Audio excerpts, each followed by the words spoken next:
Hey everybody, it's Master Gallengeist here, bringing you my review of Eternals issue 7. And I really enjoyed this issue. It was more kind of a slower paced one, kind of giving us an acclamation of what's kind of going on, and then having some brief spurts of complete insanity as we end up with a completely interesting kind of status quo and how this is going to kind of shake out by the end of the issue. So we start off and we see that Thana's new deviant lover, Tolau, is at first like waking up and like, oh god, would the Eternals kind of be in his room? And it's like, yeah, because that's where they're staying in Lemuria as they have gone to the Deviants to learn of change. And of course, the rest of the Deviant City is like, screw that noise, and are coming to take on the Eternals that are there, mainly Kingo, Thana, and Cersei. However, we see that the usual leader of the Deviants, Crow, pops up and is like, hold, please, and pretty much quells the mob that's coming to, like, take on the Eternals. However, the Eternals are in the predicament of, well, we don't really want to harm anybody here, and we want to kind of figure out kind of what's going on. And Crow even brings up that this is essentially like if the Sentinels came to live on Krakoa with the mutants. They have history, and it's kind of hard to do this. So he like goes to kind of like find a representative to like talk among the Eternals, and he decides not to do it because he used to be lovers with Thana. So he's like, yeah, don't want to do that. And Tolau is like, oh god, this is kind of weird. But instead, picks Cersei, and they decide to kind of like bring up everything. Of course, this works out well because Cersei is a deft manipulator and person that is able to do politics pretty well. And Crow's like, yes, yeah, you're here to learn of change. I could have you do the more penitent kind of beggars, humble you and all that kind of stuff, and have you make obeisance to me and all that, and kind of get that going. And he's like, but of course he goes to Cersei and be like, you understand the ugliness of politics. Well, let's see. I'll see how the ugliness of yours is different from the ugliness of mine. And of course, Crow has to go and be like, well, maybe we should have dinner. And he's like, well, that's a terrible idea. Well, let's do it then. Terrible ideas, business, and politics, and all that kind of stuff. It's like, this will be interesting to see how this kind of goes. Now, granted, it is not the best kind of scenario for the Eternals, but they want to learn of change. They've learned that the Celestials have pretty much screwed them over. They've learned what is able to keep them eternal on Earth by pretty much if they die, a human dies, of course, balancing effects. And they're trying to figure out kind of how to change their ways, how to evolve and everything. Well, he wanted to know where the other three Eternals were, Phastos, Sprite, and of course Icarus, and they're dealing with their own thing. And we see that Icarus is at Toby Robson's grave, and Sprite's like, "Listen, you couldn't have known from a vision. Visions are rarely helpful," and that is actually very true.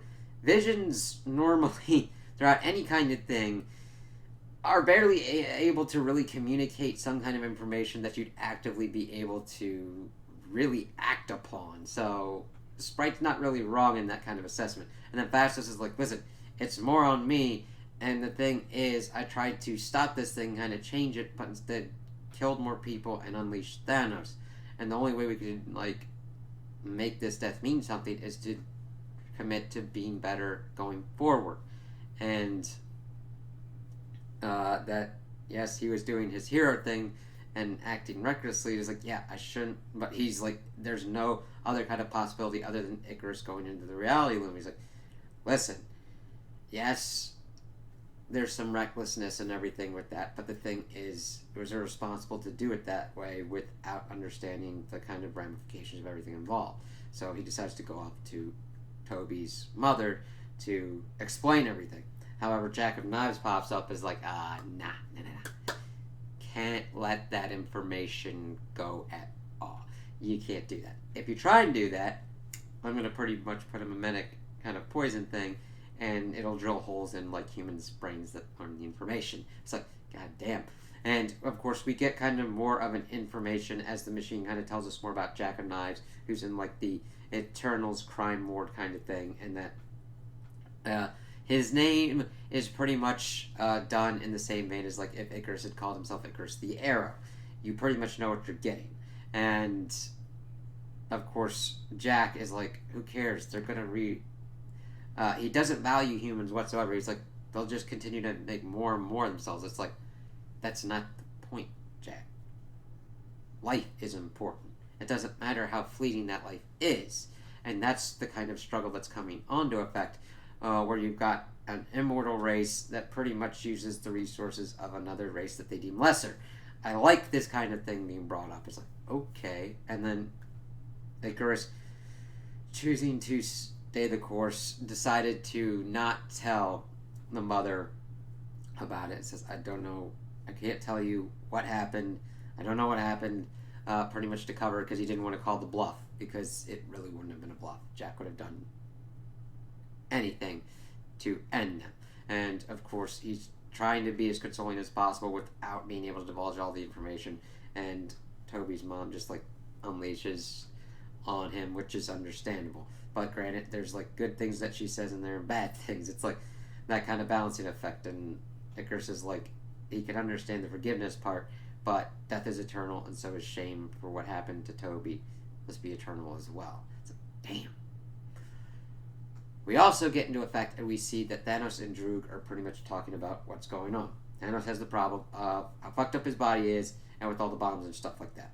Droog pretty much tries to pass off that, like, oh, you're good, I deleted a memory, it's gone, it's good. Even though we see that the machine's able to tell us that, yeah, Droog doesn't play all those cards like that. He copied it, and it's in his mind now.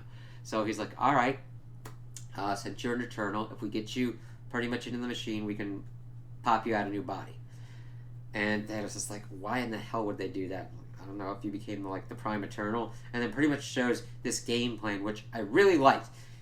See, normally this is more kind of like really in depth and could be kind of like obtuse, but it actually lays it out pretty nicely for Droog to pretty much show the battle plan that he would have to use the Unimine to have Thanos elected the Prime Eternal.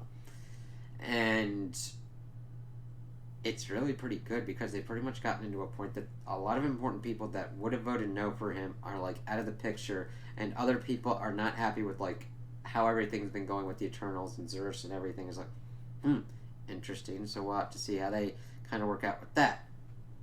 So they get their plans kind of shored up, and we see Droog pretty much not teasing that he would betray Thanos, but like they're two betrayers.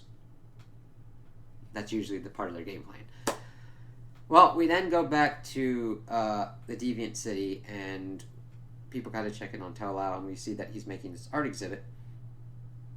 One a statue of him and Thana made out of adamantium, and him made out of meat. And you'd be thinking, that sounds kind of weird, but it's it's symbolizing how unchanging and enduring the Eternals are, and how changing and kind of ephemeral the Deviants are. And it's like, at first we're like, oh, that's kind of weird, and he's explaining to like the beauty and the ugliness and everything of life, and how he's able to get into it, and how art calms him and everything, art and love, and that he, as he was doing this, and Cersei and them were coming in to see what was going on. I was like, oh yeah, until you guys kind of came in. But he's like, yeah, it'll be ready soon, I'll stay up until this is done, and then I'll unveil it. And we see that he's got less time because there's some things sprouting up on him, so there's some kind of tragedy that's going to occur. It's like, okay, that kind of sucks. We'll have to see how that works out. It could be just linked to him, or it could be linked to a wider spread disease that could potentially be spreading along the Deviants. We'll have to see how that kind of shakes out. The last bit we get into in this issue is that we see that Thanos and Droog get there to the Unimine, and this is different to what's kind of shown in the Eternals movie, where it is them more kind of like bringing together. Droog pretty much pulls out the propaganda portion of what it's called, but then he says it's pretty much like astral wrestling. So Zeus was pretty much talking with like his other person, be like, yeah, we've got some issues here, we could postpone, but he's like, no, this information is important. See, the thing is, the heroes that we've been seeing for the Eternals are abstaining because if Zeus, of course, wins the Prime Eternal, he's got to wipe the information from people's minds, and they don't want that to happen. So it makes sense for them to stay out of this. But they go in, we see everybody put in the Unimine, and the thing is, Zeus is like, oh shit, Thanos is gaining the edge. Of course, Thanos is promising all this stuff, new god, new change, all that kind of stuff. And Zeus gets proved out, and we see that Thanos is put up as the Prime Eternal. Zeus tries to take his ass out, but he's like, it's only been 1 week. I'll kill you again, Uncle. And then takes him out. Drew's like, congratulations, so what now? And then Thanos kills him and crushes his head, and you're like, you really didn't think I would know that you'd copy what Phastos did? Yeah. Now let's see what goes on. As we end that, Thanos is now the Prime Eternal, and that introduces a lot of problems.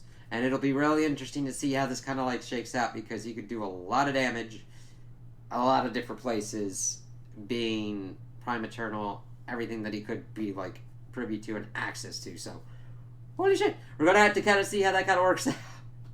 So that's pretty much where we get most of our action. Most of it is more kind of slow paced and methodical, and I actually kind of really enjoyed it with the art style that we've got. It beautiful.